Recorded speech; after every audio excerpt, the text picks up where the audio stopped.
జిల్లా అధ్యక్షుడు కొంచెం అలా జరగండి. బాగుంది. 2 అడుగులు వెనక్కేస్తే మీరు రామకృష్ణ గారు 2 అడుగులు వెనక్కేయండి. కృష్ణబాబు 2 అడుగులు వెనక్కి.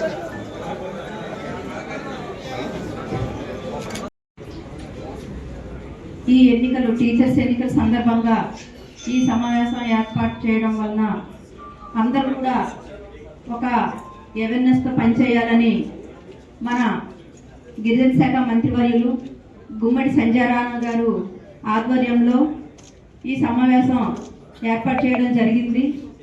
సమావేశంలో అధ్యక్షత వహించినటువంటి స్థానిక ఎమ్మెల్యే గారు మన బోనెల విజయ్ చంద్ర గారికి, అలాగే రేపు రాబోతున్న ఈ ఎలక్షన్ లో మీకు ఓటర్ డీటెయిల్స్ ఇవ్వడం జరుగుతుంది. అలాగే పోలింగ్ స్టేషన్లు ఎక్కడ ఉన్నాయో డీటెయిల్స్ ఇవ్వడం జరుగుతుంది. నియోజకవర్గంకి ఎన్ని ఓట్లు ఉన్నాయని కూడా తెలుస్తుంది. పార్వతీపురంలో 580 దాదాపుగా ఓట్లు ఉన్నాయి. మా నియోజకవర్గంలో 586 ఫోన్ నెంబర్స్ తో పాటు మా దగ్గర ఉన్నాయి. పోలింగ్ స్టేషన్ ప్రకారం మేము ఎన్ని ఓట్లు ఉన్నాయని డివైడ్ చేయడం జరిగింది. మీ నాయకులు ఆ పోలింగ్ స్టేషన్ నాయకులకి వాళ్ళ నెంబర్లు ఒక కోఆర్డినేటర్ కూడా పెట్టడం జరుగుతుంది. మెజారిటీ ఓట్లు మనకే రావాలి. అయితే ఈ టీచర్ సెలక్షన్ అనేసరికి మీ అందరికీ తెలిసిందే యూనియన్స్ ఉంటాయని. ఆ యూనియన్ లో కూడా లొసుగులు ఉంటాయి. వాళ్ళకి మనం చెప్పాల్సింది అధికారంలో ఉంది ప్రభుత్వం, టీచర్లకు మేలు చేసాం. అలాగే ఇందాక బీజేపీ అధ్యక్షులు చెప్పినట్లు 12 లక్షల వరకు జీరో ట్యాక్స్ అనేది ఈ స్లాబ్ కి మాక్సిమం టీచర్స్ అందరూ రావడం జరుగుతుంది. వాళ్ళకి చేసిన మేలుగా మనం చెప్పుకోవాల్సిన అవసరం ఉంది. ఎన్డీఏ కూటమి చేస్తున్న ప్రతి పథకాన్ని మీరే రాయబారులుగా ఉండి ముందుకు తీసుకెళ్లాల్సిన బాధ్యత మీ భుజాలపైనే ఉంది. మధ్యవర్తి అంటే మిడిల్ క్లాస్ ఫ్యామిలీస్ లో ఉండే టీచర్స్ కి ప్రభుత్వం ఏం చేస్తుంది, పథకాలను ఎలా తీసుకురాగలుగుతుంది, వాళ్ళ పిల్లలకి రాబోయే ఉద్యోగాలకి మనం ఏం సంకల్పం చేయబోతున్నాం, ప్రభుత్వం ఉద్దేశాలు ఏంటి అనేది చెప్పాల్సిన బాధ్యత మీపైనే ఉంది. గత టీచర్లు యూనియన్లు అందరినీ పక్కన పెట్టి ఎన్డీఏ కూటమికి పట్టం కట్టారు.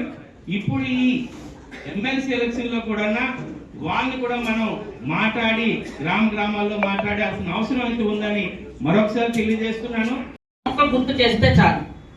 గత 5 సంవత్సరాల్లో ఎక్కడ గురువులు అంటే గురు బ్రహ్మ, గురు విష్ణు, గురుదేవో మహేశ్వర అన్న గురువులు లెక్కర్ షాపుల దగ్గర ఎక్కడైతే క్యూ లైన్లు సవరించే ఉద్యోగం చేశారో అదొక్కసారి మీరు గుర్తు తెచ్చుకోండి అని చెప్పాలి. వాళ్ళకి బాత్రూంలు ల్యాబెట్లు కడిగి ఆ ఫోటోలు పెట్టండి అని మీకు ఏదైతే ఆ రోజు పురమాయించారో అది మర్చిపోయారేమో గుర్తు తెచ్చుకోండి అని ఒకసారి చెప్పాలి మనం. అలాగే ఏదైతే మీరందరూ కూడా జీతాలు తీసుకుంటాము, టీఏలు డిఏలు అవి ఇవి అనుకున్నారు, అవన్నీ మర్చిపోయారు. 1వ తేదీన జీతం వస్తే చాలు మహాప్రభు అనుకున్న రోజులు ఏవైతే ఉన్నాయో ఆ రోజు గుర్తు తెచ్చుకోండి అని మనం చెప్పాలి వాళ్ళకి. టీచర్స్ ఎందుకంటే ఇందాక మా వాళ్ళందరూ చెప్పినట్టు మహామేధావులు. నిజంగా అంటే అది వటకారంగా చెప్పట్లేదు, నిజంగా మేధావులు. ఏ రంగాన్ని కానీ తిప్పాలి అని అంటే ఖచ్చితంగా టీచర్లు అందులో ఎవరో ఒకరు గ్యారంటీగా ఉంటారు. ఎందుకంటే టీచర్లకు అంత తెలివితేటలు ఉంటాయి. కాబట్టి మనం ఖచ్చితంగా టీచర్ల దగ్గరికి వెళ్ళి ఈ రోజు అంటే టీచర్లు ఎలాగో పార్టీ తరఫున పోటీ చేయరు. తెలుగుదేశం కా, వైసీపీ కా, కాంగ్రెస్ కా, బీజేపీకి అలా ఉండదు. టీచర్లు ఏదైనా ఒక పార్టీ మద్దతు తీసుకుంటారు. ఆ మద్దతు మనం ఇస్తాం ఎవరికొకరికి. ఆ ఒక్కరు ఎవరనేది మనకు పార్టీ అధిష్టానం నిర్ణయం తీసుకుంటుంది.